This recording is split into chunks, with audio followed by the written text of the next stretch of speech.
বরাবরই জামদানিটাকে ভালোবাসি। আমি নকশি কাঁথার ট্রেনিং করাতাম। কিছু শাড়ি আছে যে শাড়িটার দাম 1.5 লাখ টাকা, 2 লাখ টাকা। আমি বিলিভ করি জামদানিটাও ওয়ার্ল্ডের বিভিন্ন মিউজিয়ামে শোভা পাবে। নভেল অন লাইট 28 নিবেদিত লাখপতির গল্পে আপনাদের সবাইকে স্বাগত জানাচ্ছি।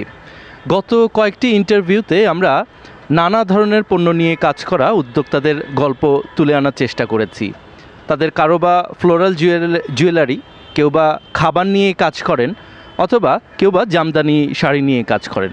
এরই ধারাবাহিকতায় আমরা আজকে আরেকজন উদ্যোক্তার সাথে কথা বলবো। তার নাম রাকিবা আহমেদ। তিনি মূলত মেয়ে এবং স্বামীর উৎসাহে শুরু করেছিলেন, কিন্তু আজকে তার প্রতিষ্ঠান বেশ বড়। তার প্রতিষ্ঠানের নাম বুনন। আসুন আজকে তার কিছুটা গল্প আমরা জানার চেষ্টা করি। রাকিবা আহমেদ, আপনাকে অনেক ধন্যবাদ আমাদের এই প্রোগ্রামে আসার জন্য। আপনাকে স্বাগত জানাচ্ছি। তো আপনি আমাদেরকে জানাবেন যে আপনি কি ধরনের পণ্য নিয়ে কাজ করেন? আমি কাজ করছি মূলত জামদানি শাড়ি নিয়ে। আমি প্রফেশনালি একজন ফ্যাশন ডিজাইনার। তো যেহেতু আমি একজন ফ্যাশন ডিজাইনার, ফ্যাশন ডিজাইনিং করতে গিয়ে আমাকে অনেক কিছুই শিখতে হয়েছে। তো আমি অ্যাকচুয়ালি আমাদের ঐতিহ্যবাহী তাঁতটাকে তুলে ধরার চেষ্টা করছি আমার উদ্যোগের মাধ্যমে, এবং আমি পার্ল ফ্যাশন জুয়েলারি নিয়েও কাজ করি। আমি মূলত আমাদের যে তাঁতিরা আছে তারা তো ন্যায্য মূল্যটা পায় না, এবং তারা মানে যে পরিমাণ কষ্ট করে সেই কষ্ট অনুযায়ী তাদের কিন্তু মানে মূল্যায়ন হয় না। কিন্তু আমাদের এই যে তাঁত পণ্যটা বা জামদানিটা, এটা কিন্তু খুবই একটা মানে ঐতিহ্যবাহী একটা পণ্য, এবং এটা কিন্তু ইউনেস্কো থেকে পুরস্কারপ্রাপ্ত এবং স্বীকৃতিপ্রাপ্ত। তো আমি চাচ্ছি আমাদের এই তাঁত পণ্যটাকে ওয়ার্ল্ডের বিভিন্ন দেশে তুলে ধরতে। আর আমার কিছু ফ্রেন্ড আছে যারা দেশের বাইরে থাকে, ওরা মূলত আমাকে বিভিন্নভাবে সহযোগিতা করে, যে ওরাও চাচ্ছে যে বিদেশে আমাদের এই পণ্যটাকে তুলে ধরতে। তো ওদের মাধ্যমে আমি বিদেশেও প্রোডাক্টটা পাঠাচ্ছি। ভেরি নাইস আপা। যেটা হচ্ছে যে আপনার তো আমরা জেনেছি যে আপনার রিপিট কাস্টমার অনেক বেশি, এবং জামদানি নিয়ে কাজ করা তো আসলে কিছুটা চ্যালেঞ্জিং, কারণ প্রোডাক্টটা তো আসলে একটু এক্সপেন্সিভ। তো মানুষ তো আজকাল আসলে কম দামে চকচকে প্রোডাক্ট চায়। তো আপনার যে রিপিট কাস্টমার বেশি, এটার কারণ আসলে কি বলে আপনি মনে করেন? সত্যি কথা যেটা বলতে হয়, আমার একটা পার্সোনাল ব্র্যান্ডিং আছে, এবং আমার পার্সোনাল ব্র্যান্ডিংয়ের কারণে এবং আমার অনেক বড় মানে একটা ফ্রেন্ড সার্কেল আছে, এবং আমার স্টুডেন্ট অবস্থায়, ফ্যাশন ডিজাইনিং পড়া অবস্থায়, এবং আমি যেখানে কাজ করেছি আমার যারা এক্স কলিগ আছে, সবাই আমাকে প্রচণ্ড রকমের সহযোগিতা করে, যাদের সহযোগিতা ছাড়া হয়তো আজকে আমি এই পর্যন্ত আসতে পারতাম না।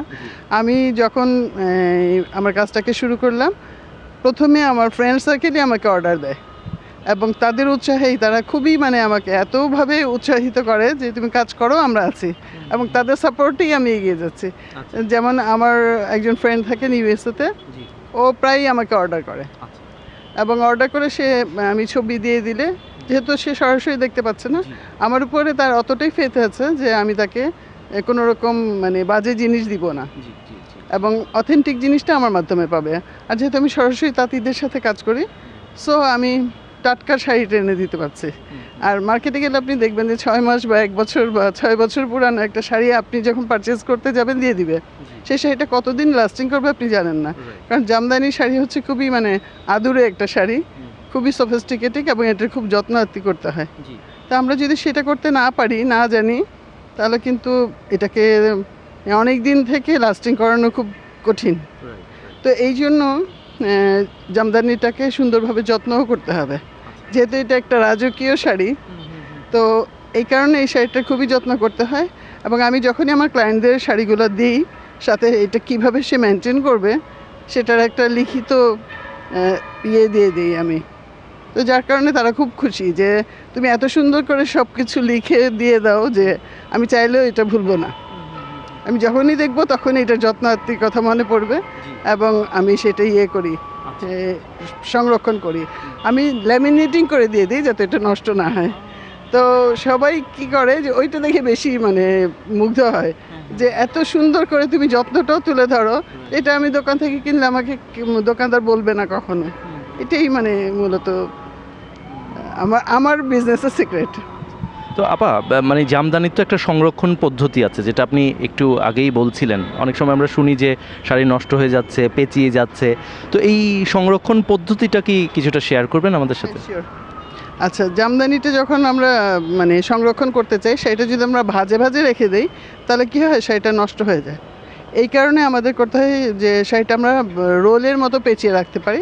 ধরুন শাড়ির যে উইডথ আছে, ওই রকম লম্বা যদি আমরা একটা কাঠের স্টিক রাখি, তাহলে ওই স্টিকটার মধ্যে শাড়িটাকে যদি সুন্দর করে রাউন্ড রাউন্ড করে পেঁচিয়ে রাখি, তাহলে শাড়িটা ভাঁজও পড়বে না, নষ্ট হবে না। তাছাড়া যদি আমরা হ্যাঙ্গারে ঝুলিয়ে রাখি, তাহলে কী হয়, শাড়িটা একটা ভার পড়ে শাড়ির ডিজাইনের উপরে। যেমন পাড়ের সাইডটাতে কী হয়, পাড়ের সাইডটাতে বেশ ভারী, তখন যখন আমি ঝুলিয়ে রাখবো পাড়ের সাইডটাতে লোড বেশি পড়বে, তো শাড়িটা কিন্তু খুলে খুলে আসতে থাকে। তো এই কারণে আমরা হ্যাঙ্গারেও ঝুলাবো না, আর ভাঁজ করেও রাখবো না। যখন ভাঁজ করে অনেকগুলো শাড়ি একসাথে রেখে দিব, তখন কিন্তু ওই শাড়ির চাপে ভাজে ভাজে শাড়িগুলো একটু ছুটে ছুটে যায়। কিন্তু মজার ব্যাপার হচ্ছে, জামদানি 2-3 বার পরার পরে তারপর সেটাকে যদি আমরা কাটা ওয়াশ করিয়ে নেই, তাহলে দেখা যাবে ওই শাড়িটার লাস্টিং হবে অনেক বেশি। এবং মাঝে মাঝে রোদে দিলে, ধরেন 2 মাসে বা 3 মাসে আমি একবার রোদ দেখালাম, বেশি সময় না, 15-20 মিনিট, এবং এই 15-20 মিনিট রোদে দেখালে শাড়ির লংজিভিটিটা অনেক বেড়ে যায় এবং ফাঙ্গাস পড়ে না। এটি হচ্ছে মূলত এটার সংরক্ষণ পদ্ধতি।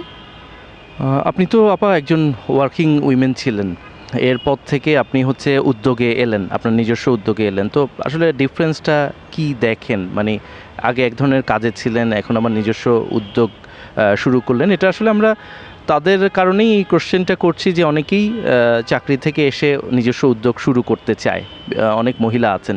তো আপনি একটু আপনার যে পার্থক্যের জায়গাটা, যেটা আপনি নিজে ফিল করেছেন, এটা যদি একটু শেয়ার করতেন। আচ্ছা, আমার যেটা মানে ছিল, আমি যে জবটা করতাম, অবশ্যই আমি আমার জবটাকে পছন্দ করতাম, যার জন্য আমি অনেক বছর করতে পেরেছি। এবং আমার অফিসে আমার একটা ভালো পজিশন ছিল এবং রেসপেক্টের একটা জায়গা ছিল, এবং আমারও ভালোবাসার একটা জায়গা ছিল। আমি আমার ওই জায়গাটাকে এখনও ভালোবাসি। শুধু আমি না, আমার পরিবারের সবাই ভালোবাসে। এই জন্য ভালোবাসে কারণ ওইখানে আমরা খুবই সুন্দর একটা সময় কাটিয়েছি, এবং খুবই ভালো একটা জব ছিল, যেহেতু একটা উইমেন ভলেন্টারি অর্গানাইজেশনে কাজ করেছি, মহিলাদের ডেভেলপমেন্টের জন্য কাজ করেছি, মহিলাদের উন্নয়নের জন্য কাজ করেছি, এবং একটা দীর্ঘ সময় অনেক মহিলার সাথে আমি কাজ করার সুযোগ পেয়েছি, একদম রুট লেভেল থেকে শুরু করে তাদের কিভাবে তুলে নিয়ে আসা যায়, তাদের কিভাবে ডেভেলপ করা যায়, কিভাবে, যেমন আমার কাজটা ছিল নকশি কাঁথা বেসড। আমি নকশি কাঁথার ট্রেনিং করাতাম গ্রামের মহিলাদের, এবং সেই ট্রেনিংগুলো করানোর পরে ওনাদের আবার এনে অফিসে আমরা যেটা করতাম, যে তাদের টেইলরিং শেখাতাম, মানে ফিনিশিংয়ের কাজটা। যেমন আমাদের দেশে অনেক প্রতিষ্ঠান আছে যারা কি করে, প্রোডাকশনে যায় ঠিকই, কিন্তু দেশের বাইরে গেলে দেখা যায় যে স্টিচিং ঠিক নাই, জিপার ঠিক নাই, বিভিন্ন রকমের সমস্যা দেখা দেয়। তো আমাদের যেটা কোয়ালিটিটা আমরা এনশিওর করতাম, এবং ওই মহিলাদের যখন আমরা কাজ শিখিয়ে তাদের কাজ দিতাম, তারা ঘরে বসে কাজ করতো এবং সেন্টারে এসে কাজ করে তাদের একটা আর্নিং সোর্স হতো। এটা তাদের জন্য একটা বিশাল ছিল, অপরচুনিটি ছিল, যেটা বাংলাদেশে খুব কম জায়গাতেই হয়। চাকরি জীবনের আর উদ্যোক্তা জীবনের পার্থক্যের মধ্যে এইটাই মানে বড় ফারাক। সেটা হচ্ছে যে আমি 9টা-5টা অফিস করলাম, অফিস করাটা অনেকে দায়িত্ব গোছের করে যে আমি 9টায় যাবো, 5টায় বেরোবো। রেসপন্সিবিলিটিটা কতটা নিলাম, সেটা নিলেও পারি, না নিলেও পারি। বাট যখন আমি একজন উদ্যোক্তা, তখন কিন্তু আমার উদ্যোগ হচ্ছে আমার সন্তানের মতো। সো আমাকে উদ্যোগটাকে সন্তানের মতো করেই ডেভেলপ করতে হবে, আস্তে আস্তে করে। বাচ্চারা যেমন হাঁটতে হাঁটতে বড় হয়, উদ্যোগটাও এরকম হবেই। আমার উদ্যোগও এই সন্তানের মতোই আস্তে আস্তে হাঁটতে হাঁটতে এগিয়ে যাচ্ছে। ইনশাল্লাহ আপনাদের দয়ায় ভালো করছি, আগামীতেও ভালো করব। আপা, আপনি তো একটু আগেই বললেন যে ইউনেস্কো জামদানিকে একটি অনন্য সাধারণ হেরিটেজ হিসেবে এটা স্বীকৃতি দিয়েছে।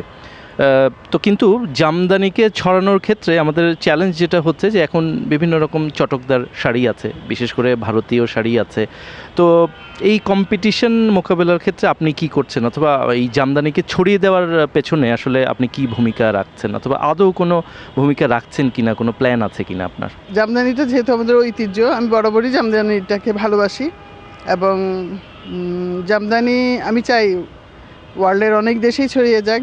ওয়ার্ল্ডের বিভিন্ন দেশে দেখা গেছে যে আমাদের মসলিনটা আছে, ব্রিটিশ মিউজিয়ামেও কিন্তু আমাদের মসলিনটা রাখা আছে, বাট জামদানিটা কিন্তু রাখা নেই। এবং আফ্রিকাতে দেখা গেছে যে আফ্রিকার মিউজিয়ামে আফ্রিকার যে ট্র্যাডিশনাল তাঁতের যে পণ্যগুলো, এগুলো ওয়ার্ল্ডের অনেক দেশের মিউজিয়ামে আছে। তাহলে চিন্তা করেন যে ওরা যদি সংরক্ষণ করতে পারে, আমরা কেন এই ইনিশিয়েটিভটা নিব না?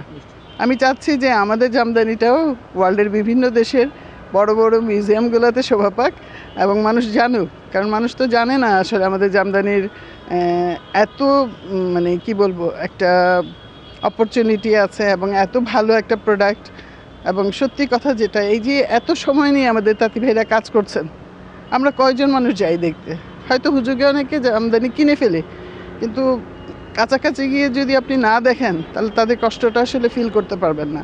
এবং একটা শাড়ি তৈরি করতে দেখা যায়, আমি একদম জিরো লেভেল থেকে আসি।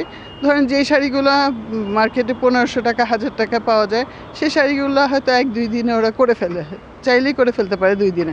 কিন্তু কিছু শাড়ি আছে যে শাড়িটার দাম 1.5 লাখ টাকা 2 লাখ টাকা, সেই শাড়ি করতে গেলে তো তাদের 6 মাস সময় লাগছে। তারপর ধরেন যে ম্যাটেরিয়ালের ব্যাপার আছে, সুতার ব্যাপার আছে।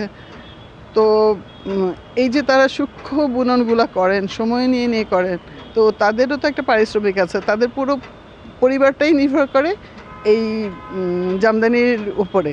দেখা যায় যে কারো ওয়াইফ হয়তো সুতা কাটতেছে চরকায়, বাচ্চাও তাকে সহযোগিতা করতেছে, ছেলেও সহযোগিতা করতেছে, ছেলের বউও সহযোগিতা করছে। মানে এইভাবেই হচ্ছে কি তারা পরম্পরায় কাজ করে আসছে, কিন্তু আমরা কিন্তু তাদের সেইভাবে তুলে ধরতে পারছি না। তো আমরা যদি তাদের কিছুটা হলেও তুলে ধরতে পারি, আমি যদি 2-5 জন তাঁতি ভাইকেও সহযোগিতা করতে পারি, মানে আমি 2 জন তাঁতি আছে ফিক্সড, ওনাদের কাছ থেকে আমি সবসময় আনি, কারণ আমি জানি ওনারা খুব মানে ওনাদের প্রোডাক্ট নিয়ে খুবই সমস্যায় থাকেন। যেমন প্যান্ডেমিকের সময় ওনাদের প্রোডাক্টগুলো যখন আমি পারচেস করে নিয়ে আসতাম এবং ওনাদের আমি ডিজাইন দিতাম, আমার কিছু কাস্টমাইজ প্রোডাক্ট হয়। আমার যারা ক্লায়েন্ট, আমার ফ্রেন্ডরাই আমার ক্লায়েন্ট মূলত। তো ওরা যখন আমাকে বাইরে থেকে অর্ডার দেয় যে সেটা যদি এরকম না হয় এরকম হয়, বা তুমি একটা সাজেস্ট করো, যেহেতু তুমি এগুলো ভালো বুঝো, তো আমি আবার বলে দিই যে এই ডিজাইনটা হলে এরকম হবে, এই ডিজাইনটা হলে এরকম হবে। আর অবশ্যই সুতোর কাউন্ট আছে। তো যখন ওদের বুঝিয়ে বলি, ওরাও কিন্তু জিনিসটা মেনে নেয়। এবং যখন আমি তাঁতি ভাইদের অর্ডার করি, তারা খুব খুশি হয়। এবং এই যে তাদের খুশি, তাদের চেহারায় যে তাদের মানে কি বলবো, একটা চকচকে ভাব এবং তাদের চোখে মুখে যে আনন্দটা ফুটে ওঠে, ওইটা দেখতেই আমার খুব ভালো লাগে। এবং আমি বিলিভ করি যে অবশ্যই একদিন জামদানি ওয়ার্ল্ডের বিভিন্ন মিউজিয়ামে শোভা পাবে। আপা, আপনি তো শতরঞ্জি নিয়েও কাজ করছেন, তো আপনার শতরঞ্জির এই প্রোডাক্টের ব্যাপারে কিছু বলেন। আমি তো আগেই বললাম যে আমি একজন fashion designer. So fashion designing করতে গিয়ে আমার মানে প্রত্যেকটা মানুষেরই কিন্তু একটা ইয়ে থাকে, চয়েস থাকে যে আমি এই জিনিসটাকে ফোকাস করে কাজ করব। আমি যেমন আমার জামদানি নিয়ে কাজ করার পেছনে কারণ হচ্ছে যে এটা হচ্ছে তাঁত, এবং তাঁতটাকে ফোকাস করেই আমার আকর্ষণটা ছিল তাঁতের উপরে। তো যার জন্য আমি ওই তাঁতটাকে ফোকাস করেই শতরঞ্জিটা নিয়েও আমি আগাচ্ছি। এবং শতরঞ্জিটা আমাদের দেশে এবং বিদেশে অনেক চাহিদা আছে, এবং আমার অনেক ফ্রেন্ড শতরঞ্জি নিতে চাচ্ছে, তারাও চাচ্ছে দেশের বাইরে শতরঞ্জিটাকে তুলে ধরতে। এই কারণে শতরঞ্জিটা নিয়েও কাজ করব।